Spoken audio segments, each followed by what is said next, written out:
Three, two, one.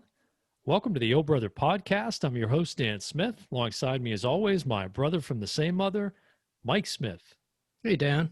Hey, man. Before we get started, let me congratulate you and the rest of the Floridians. You found a cure for COVID. Yep. Unbelievable. Life is normal. We're wide open. We're going to do this episode mask-free, just for the listeners out there. So, I was under the weather this week.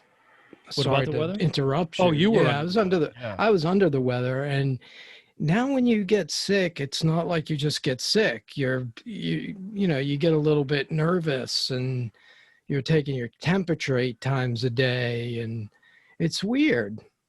It's weird.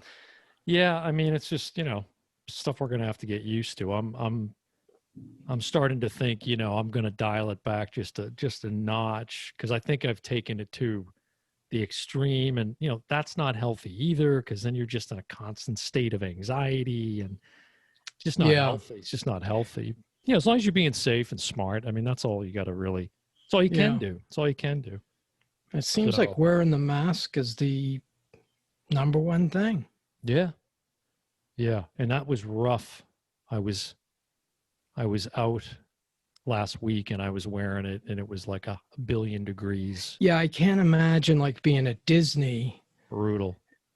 And having that on. I mean, I get hot here. Although we're in that weather pattern that you thought it was over. You thought we were into fall, and now all of a sudden it's humid and sticky, and remember when you would go back to school and you're in the rhythm.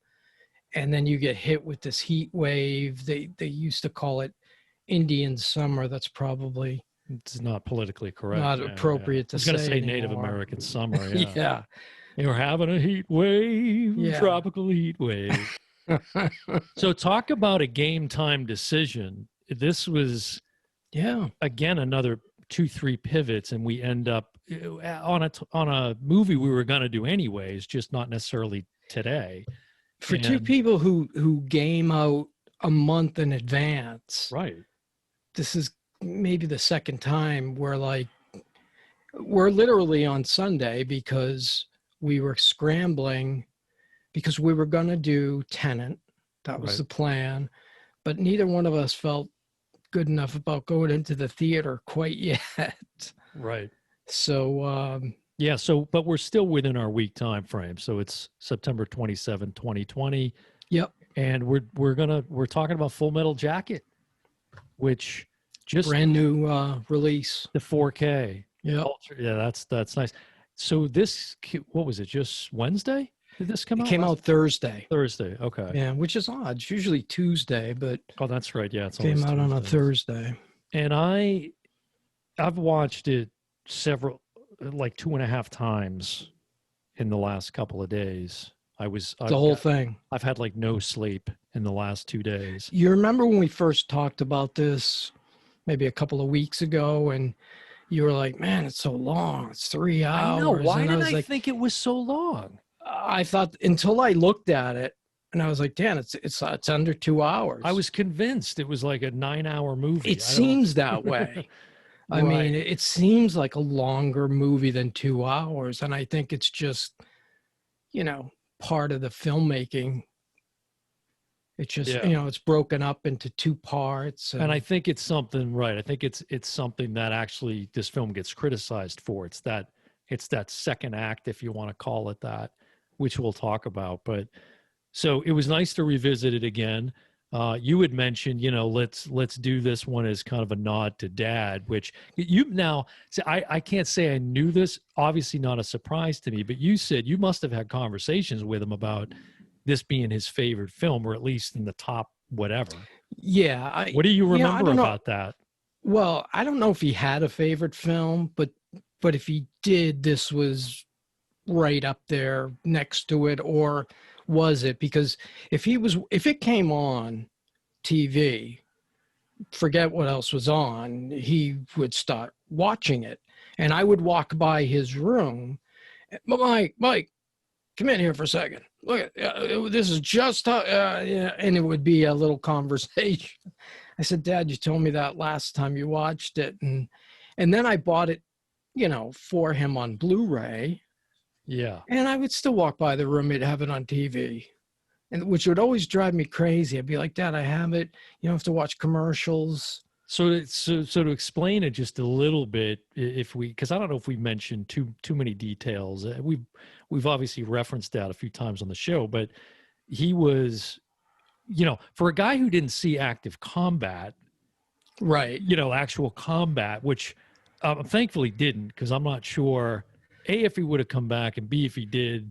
No, he would have been the guy running in. He would have been. Oh, he would have been without question. Yeah. Yeah. And I'm sure he's probably had said that over the years, Over the years, he's always said, that's the biggest thing, his biggest regret, is that he wasn't sent. And he's actually a veteran of 2 wars, the Korean War and Vietnam. Yeah, he served. He was for right in 6 that years. window.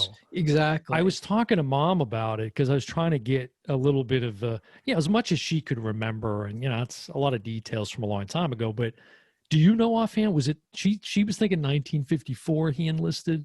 He would have went to boot camp. Just I don't remember the dates. She thought it was like 54. He would have been 17, which he was in right as soon as he could get in. Yeah. And then so what she said was he was in for 2 years, but then in the reserves for like 4 years. He did a 4-year stint and then another 2 is how it was. Is that how it was? Okay. Yeah. Okay. Yeah. And, it was really, I watched it much more mindful of Dad this time around, just because we were going to thread him in throughout, I think. Right.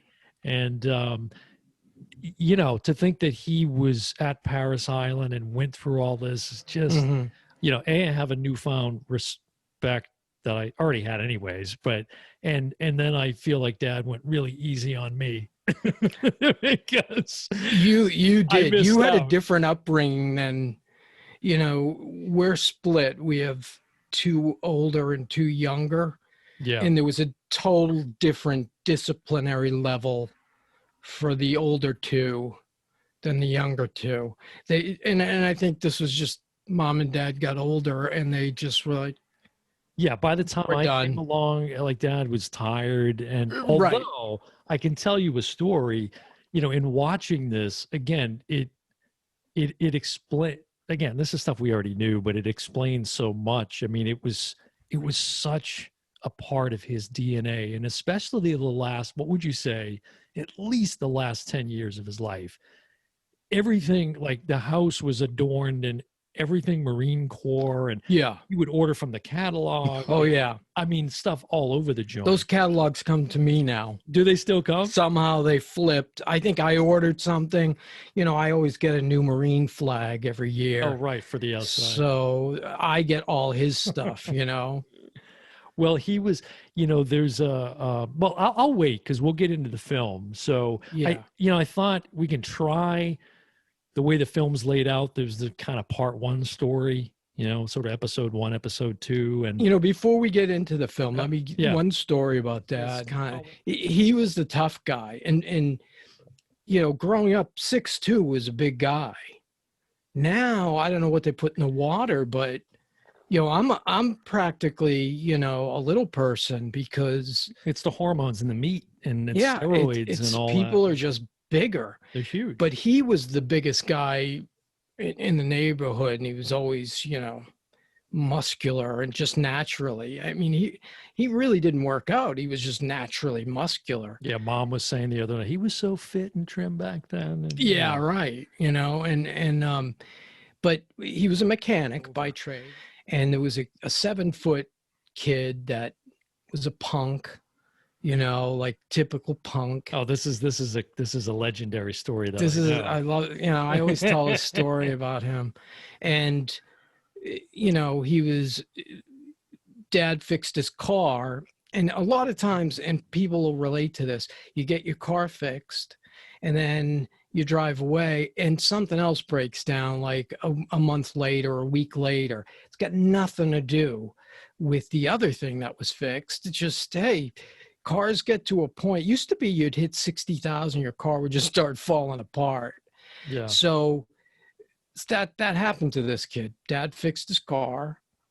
Something else went wrong, completely unrelated. Because you were working there at the time, too. I was there with him at the time, and he's needling Dad, and and Dad's taking it, and he wouldn't take it from, and Dad packed a pistol at all times. He would be at the dinner table, literally, and wearing the shoulder holster with exactly. So he was always packing heat, and so the kid shows up, and the kid was clearly there to start trouble. Now, this isn't a kid you knew from around the neighborhood or anything. No, I knew of him because he was 7 foot tall, and he was set to go to the NBA, which he never did. He was just a punk. He was also one of Dad's golfing buddies. It was his kid. Okay. So the kid showed up, looking to start trouble. And I was kind of the first line of defense. This is later that night, right? This is later on. Yeah. This is later in the day, right? This is later on. So I see him, and I think he had something like a crowbar or something in his hand. So I turned around, and Dad was back. He had an office in the back of the garage, and he was doing paperwork. So I grabbed a big mallet, like a big mallet with a rubber end, and I went kind of in the back, and I said, Dad, what's his name's here, got a crowbar. See, that's what I like. You get the rubber mallet, but then go get Dad. And then I'm like Jimmy Walker. Exactly. And I handed Dad the mallet, right? Because Dad got up instantly, had smoke in his ears, coming out his ears. And I hand him the mallet, right? He takes the mallet and he looks at it and he throws it down, which is probably the funniest part of the whole story for me. It was how ridiculous. He was like, and then he bolts from behind the desk, and I almost couldn't keep up with him. And literally, he went out, he reached up and grabbed this kid by his neck and slammed him like I've never seen somebody. I mean, this was like pro wrestling on steroids. Didn't even say anything. Didn't even know. Not a word. The kid started to say something. It was boom, boom. And Dad's on top of him, choking him.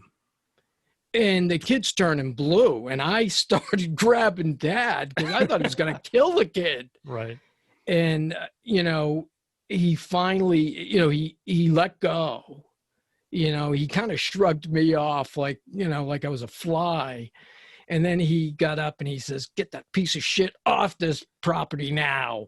I don't care what you have to do." And the kid, 4 of his buddies are pushing it down the street. It was hilarious, and this kid with his tail between his legs. So it was just that was the Marine in him for sure. Yeah. I mean, he had a pretty tough upbringing, but then you add that into the mix, and it was just kind of and he definitely had the 1,000-yard stare. I think Dad learned that there and just had it every day of his life. We never had to worry about anything, as far as like houses getting broken into, and right. Dad was kind of a fearsome. He was the guy everybody looked to. He had a reputation. Yeah, he had a reputation, and let's be honest, he hung around with a pretty motley crew. Yeah. Some of the guys in the neighborhood that, I think a Boomer and some of those guys. Yeah. Younger guys who were just, idolized Dad. Dougie Mack. Right. And these were tough guys. Dougie was a sailor. He was a tough guy. In fact, there's more to that story. That's another story. Right, exactly. Yeah, but I won't go into it. He comes back. That'll be part 2, the sequel. Yeah, exactly. So let's get into this. Let's talk about part 1 of this, which is, it's a good transition talking about Dad's military service, but boot camp. Yeah. So we should start with the fact that this is based on a book, a novel. Yeah. Called The Short Timers. And also that's the Gustav. Yeah, exactly. Right? That's the author. Right. and it's in 3 parts. The And novel, right? he was a Marine. He actually started it while he was in Vietnam. He started the first draft of the book. Yeah. Right. It was actually a lot more humor in it, he says. And he worked with Kubrick, through the whole movie. So did you hear about the meeting that he had with Kubrick? Did you read about that? I don't think so. No. There was so there was him, and then this Michael, I think it's Michael Hare is how you say it. He's the one who wrote the other, I think that's the collection of short stories called The Dispatches from something. Basically stories from a soldier's experience. And so Kubrick says, I want to have a meeting with this Gustav, and this Michael Hare says, I'd advise you against that. This guy was, I guess, a pretty scary guy. And in this Michael had an instinct that he and Stanley would not get along. So Stanley insists, no surprise. Did you see that? I just want to say real quick, if this, we risk life and limb for the listeners of Oh Brother, because I've got a wild storm going on right now. So if this episode sounds a little patched together, it's probably because it is from various recordings. We just lost power. So anyways, I was saying that Stanley was insistent about having a meeting with the author of the novel. Mm-hmm. And, he was advised against it by this other guy. So he insists. Again, that's not a surprise with Kubrick. They have this meeting. I think they meet at Stanley's. Do you mean the meeting with the Gustav? Yes. Dead. Okay. Yes. He was the one that he was correct. Meeting. Okay. Yeah. I thought it was the other guy. It was the author of the other book who co-wrote it, the Michael Hare. Got it. Saying that right? H-E-I-R. Yeah. He's the one who said, probably not a great idea. So anyways, they end up meeting at Kubrick's estate, and they have dinner, and they never met again because it went exactly as the other guy predicted it would go. Not good. And as you know, there's arguments about writing credits and all that stuff, Yeah. So, but I thought that was pretty funny. Yeah. Yeah. Trying to change Stanley's mind, from what I've read over the years, you just don't do it. He wins. Right. It was interesting. Speaking of the casting, of the gunnery sergeant who, can you imagine anyone else in that role? No. Lee Ermey, right? Yeah. Is that how you say it? R.Lee Ermey. Yeah. R.Lee Ermey. No, I can't imagine anybody else. So good. And there was actually 2 people. Story. Yeah. 2 people cast ahead of him, and not cast, but considered. And one was from Deliverance. You know that story? Oh, I didn't know that story. No. There's a guy in Deliverance, the creepy guy in Deliverance. The kid on the porch? No, not the kid. he was in, he was part of the family. Right. And Kubrick was so creeped out by him from Deliverance, he wouldn't cast him. He even met with him to tell him that. Really? See, that I did not hear. I know about the one with the guy who's in the film, right? As the gunner in the chopper, Yes. And that was that poor guy, right? Because he's basically, he's cast. Yeah, he's in the role, and then R.Lee Ermey makes this. He's just he's insistent, persistent, and it paid off because, of his background too. The other guy was a Marine, I think, as well, right? Yeah. And was he also a drill instructor? Yes. As well? Okay. Yes. Okay. And the thing about him is he improvised that most of that first part. We many times. Right. Well, actually, no. Well, no, but having to do it many times, right? Correct. Right. But they didn't take, the only time he took more than 3 takes was the donut sequence. And I guess, you could hear his voice starting to give out, but that was all him. But the second part was Kubrick, and he worked closely with him on the second part. Of course, he's not in the second part, but and I didn't know that. I never knew they filmed that in reverse. Yeah, they didn't know filmed that. the ending first. Yeah, what was the first scene they shot was actually the prostitute scene. Yeah, the very famous prostitutes. and it's funny because anybody that's ever heard Two Live Crews, Me So Horny, Yeah, or and I'm oh, sure our that's the- listeners, Oh yeah, have that on their shelf. that's our demographic. But her name, I think her name is Papillon Susu, and I just wanted to give her a shout out because Yeah, she's become kind of legendary. But in Stanley, what I found interesting about that too was that he Vincent D'Onofrio, hmm who of course plays Private Pyle or Leonard Lawrence, he's there on set for that whole Vietnam sequence. right. And I guess Kubrick said, are you sure you want to, like, this won't impact your acting when we get to the boot camp stage? Right, He thought it might have some. And he said no, and you come to find out of course, he was just getting into film at that time, but we'll get into that performance. But yeah, he gained a lot of weight, 70 pounds, and to this day, it's the record weight gain for a part, beating Robert De Niro, who gained 60 pounds for Raging Bull. So was it Raging Bull or Capone? One of the two. Yeah. And originally I think it was like supposed to be 30, but then as he kept going. He's quoted as saying I was actually pushing like 80, which is just it's a lot of weight to be carrying around. Oh man. Well, I guess Vincent in the movie, had a couple of injuries. Yeah, I heard about because of blew his knee out. Yeah, because of the weight. One of the funny things, and I think Matthew Modine has a memoir about the film. Yeah. And if you have an iPad, do you have an iPad still?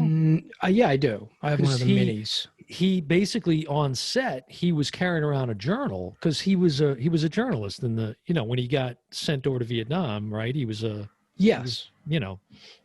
journalist. And so he had a diary and he thought, oh, this is an interesting way to document my experience as an actor on this film because I have to have a camera and a journal anyways. Right. So he then turns that into, as you say, he puts it out as like a book or whatever. A memoir, yeah. A memoir. And then he turned it into an app. It's an interactive app on the iPad. Yeah, I've not seen that. Yeah, I didn't see that part. I think it was 2013 when that came out or something. I'll have to check that out. Yeah. I saw it on the App Store. I don't have an iPad, so I can't use it. Vincent tells a story of, as far as, when you work with Kubrick, you're in for a long haul. Tom Cruise found that out with Eyes Wide Shut. And I guess Matthew Modine was single, got married, had a kid. The kid turned 1. He had his first birth, all in the time frame of this film being made. And when his wife was about to give birth, he asked Kubrick if he could go. She was having a C-section. She was nervous. He didn't want him to leave the set. And then Modine threatened to cut his hand so he'd have to go to the hospital. And then he finally said, okay, but come back right when it's done.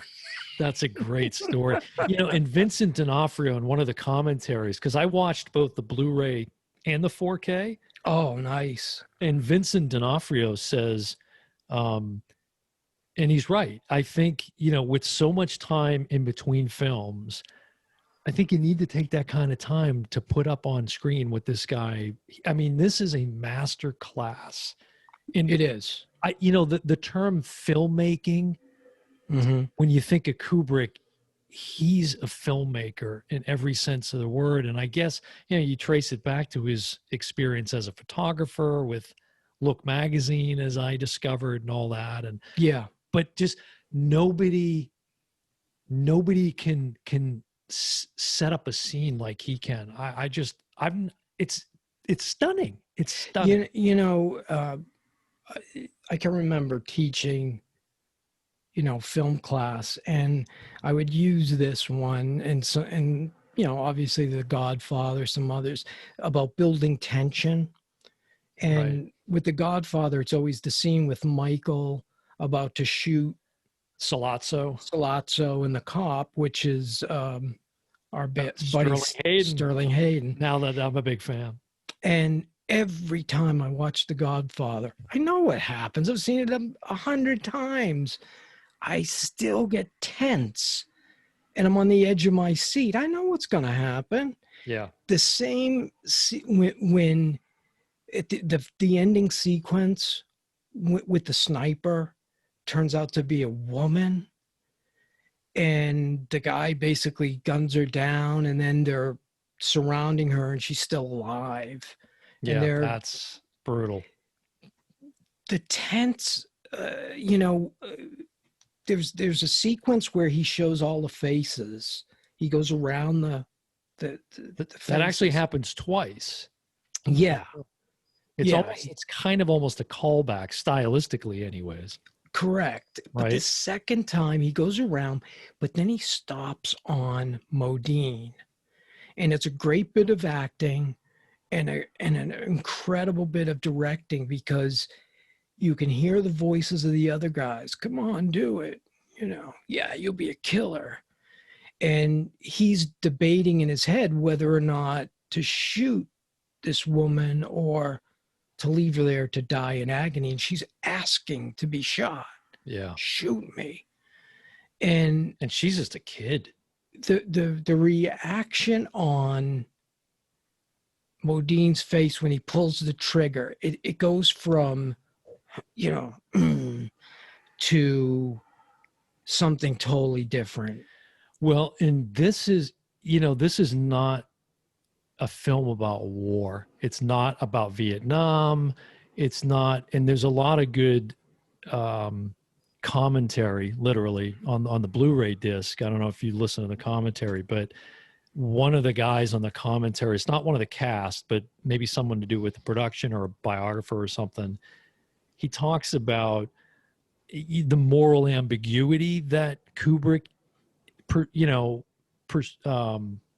explores throughout the film, and that, and what you're describing there really captures that. Correct.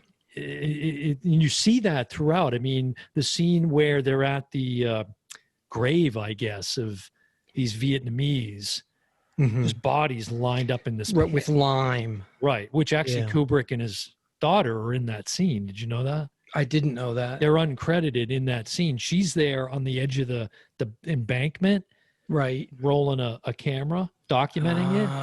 And so is in Kubrick. He's taking a, and then he's also supposedly, that tracking shot where the actual documentarians, they're shooting the movie. Yes, it's him with the camera. See, I didn't know that. Yeah, and I know I heard, because I didn't listen to the commentary this time. Yeah, but I've heard it a couple of times, and I remember that. Well, when they're at that pit, if you remember, the other colonel, or I'm not sure what his rank was, but he comes up and he's talking to Private Modine, Private Joker, and he's not a private at this point, but he's questioning him about his helmet. He's got this Born to Kill on his helmet. Yes, but he's wearing a peace button. That's right. You remember? Right. Yes. And I really never sort of picked up on, again, the kind of contrast or juxtaposition about those two things. Yeah, the dichotomy. The other thing about that sniper before the sequence I just talked about, which again, this is the brilliance of Kubrick, is there's times where he holds you and you're just on the edge of your seat. Like when, the big guy goes in, he goes, Adam Baldwin. Right. No, not Animal Mother. Yeah, I always forget the names because they always remember have the code kid names. from My Bodyguard, which you brought up. That's exactly it's him. Adam Baldwin. Yeah, that's him. Yeah, that's Adam Baldwin. It is. Yeah. So he gained weight, and I get him confused with D'Onofrio, quite frankly. That's right. Because they kind of look similar, But he, when he decides, screw this, and cowboy, screw you, I'm going. This is just a sniper, and you just think he's going to get killed, and the tension that's built up through that whole sequence of him moving in and out of buildings. And then you juxtapose that with Cowboy getting killed, which comes out of nowhere, hits you like you're just sitting there. You let your guard down for a second, That's and what he does. boom. That's what he does. It was That's what he just, does. I mean, that second, I don't know if I've ever, the 4K deal, for people who are thinking about it, it's getting to the point. It's so funny. My best 2 4K movies are this one. I thought the ending, the second sequence, looks better than I've ever seen it look ever. Yeah, I did some comparisons. And Did you? Yeah, and now keep in mind, I'm 4K digital, so you can make whatever argument you want about that. There's definitely differences, but I don't know if it's a testament to the quality of the Blu-ray that was originally put out, because it's pretty nice. Yeah. But you know where I really noticed it was the sound. Yeah. The sound was the Dolby Atmos. Yeah. clearly different. Yeah. Yeah. In fact, I watched this other video with a Marine who was watching those scenes and commenting on it as to how factual it was. Right. He was like, really, it was all that stuff happens as you see it. Yeah. And that's, again, testament to Ermey because of his actual experience. He said the only difference is it's worse because there would have been 3 drill instructors there. Given it That's to, right. Right. But he's commanding that whole group, which, think about, he alone trained those actors to do what you see them do in that film. The way they're marching in step and with the right work. And they hadn't met phenomenal till they started rolling. And Kubrick would not let him, between takes, he couldn't talk with the others. So he kept him separated from the group. They didn't meet him till the first day of shooting of the film, which of course was the second half, which is a bit odd. But he also gives a lot of praise to D'Onofrio. He does. For his performance, says it's the best performance in the film. And he says he made that movie, and then you could make the same argument about him. Correct. Correct. Yeah. And it's just some great performances. And Arliss Howard, who plays Cowboy. Right. Was just really great. And one of the interesting things again, I think this was taken from the Blu-ray commentary, was this guy was saying how you notice, Kubrick doesn't dictate how you should feel about certain things in movies. He basically creates the environment, the circumstances, puts the actors in those situations, and whatever you interpret or feel from that. But he does. But in this case, there's a scene, if you remember, it's almost exactly 15 minutes in, and Pyle's been berated, and it's starting to pick up a little bit, the abuse, and they're lined up outside, and it's maybe when they're trying to do the pull-ups or something, and you see Arliss Howard's character, the camera pans to him, and it's a reaction shot, and that's the first reaction shot you get in the film, and clearly he's telling us as the viewers to have sympathy for this guy and what he's going through at the hands of this drill sergeant. But it's pretty wild how that's not really typical of Kubrick. It's not something I think I picked up on before. Yeah, he also had cameras in the barracks. He had cameras placed on each actor. So each actor had their own camera. So they were constantly in focus. Right. So, and he filmed that. So, he could go to a character at will and it'd be directly in focus. And, the actors had to be like on. You never knew when that was going to be used, that take, I found it interesting that, the way it plays out in the film, that Hartman, it would have changed the film, obviously, but he's just clueless to his slipping into this sort of psychotic break. You remember when Matthew Modine can't figure out what's your 6th objective and whatever, he goofs that up. Yes. Goes over to Pyle, he says, drop and give me 20. So he's push-ups, and then he goes to Pyle, and he knows everything, like by Yeah. the book. And he says, "Well, you're born again hard, pal. I may just let you, be a rifleman in my corps." That's right. Right. Meanwhile, he's slipping and his eyes are rolling back in his head. And Yeah. The one criticism I've always had was, they talk about Modine's talking to Cowboy. I think they're mopping, and he's talking to him like, I think, he starts saying, Leonard talks to his rifle. I think he's Section 8. I think he's Section 8, which, most people don't know what that is, but that's basically, a way you get kicked out. It was made fun of in MASH. Yeah. With Klinger one of the things they used to Section 8 you for is if you were a cross-dresser or if you were gay, or, that was a Section 8, an automatic Section 8. Right. Until it was don't ask, don't tell. Mm-hmm. But, don't you think they would have picked up on him, just going out of his skull there? There's that one scene he's sitting there, and like you said, he rolls his eyes back in his head, and he's just kind of off into nowhere. I think, the way that he manifests it, you would think so. In fact, that video I told you I watched with that Marine that was commenting on it, he said, there's guys that definitely lose it in there. He said in his own platoon, he had a guy run away, another guy hung himself. I mean, that stuff happens. But he said, he found it highly doubtful that he would have been able to take his life the way he did in this movie. Right. He said there's not live. What did he say? There's like not rounds in the barracks. The barracks area. Yeah, it's squad locked bay up or something they call it. Yeah. So, but again, it's good for the movie. Right. It plays well in the movie. But that whole section, what is that? 30 minutes long? That whole first part? It's about 30 minutes. Yeah, it's closer to 45, I think.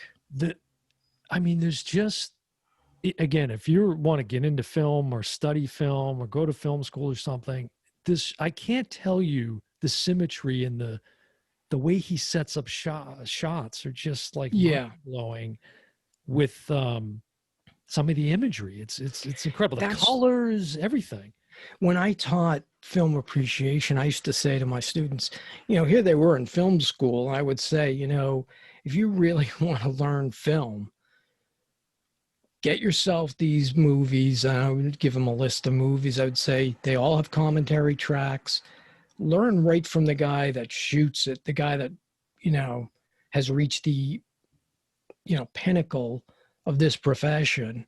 It's a master. I was saying earlier, my favorite 4K movies are this one, which I just saw this week, and 2001 is spectacular. That was done by Christopher Nolan, who we were going to do today with Tenet. Right. He's the one who supervised taking the 35 millimeter and converting it to get the 4K. And this movie was also the first time that Kubrick used electronic editing. Oh, I didn't know. You know how they do it the old way. They used to literally cut and splice. This was the first time he used electronic editing. I'm glad you mentioned editing, because in watching it again a couple times this weekend, I caught one little goof up that I'd never seen before. It's really minor, but it's also a really random scene that I like. And I think with Kubrick, it's just something in the visual of that actual scene. It's where Matthew Modine does the John Wayne impression. And the first time in the barracks. Okay. Right. And then who the fuck said that? Yeah, right. So he comes over to him and he finds out it's him, because he fesses up to it ultimately. And it's when he I might even let you come and have sex with my sister. Yeah, right. And he punches him. If you go and rewatch that, he goes to punch him with one hand, but then they cut and he actually punches him with the other hand. It's a little bit of an editing snafu, you'll see. Oh, I'm going to have to put that in tonight. It's so minor, but you got to see it. Yeah, I can't believe it. You can tell he's winding up with like the left, and then he ends up hitting him with the right. It's totally. Yeah. I'm gonna have to watch that because which it's shocking to me because Kubrick's just such a yeah. stickler for those. You know, Pyle keeps screwing up, so the rest of the platoon is starting to suffer for it. Mhm. So they get back at him. Right. Very famous scene. The soap, yep. Yeah, and the music that opens that scene and that runs through that entire end of that segment is so haunting. Yeah. That's his daughter, Vivian Kubrick. Oh, I didn't know that. She goes under another name, Abigail Mead. Oh, yes, yes. I'm like, wow, I never knew that. Right. It's another weird little tidbit.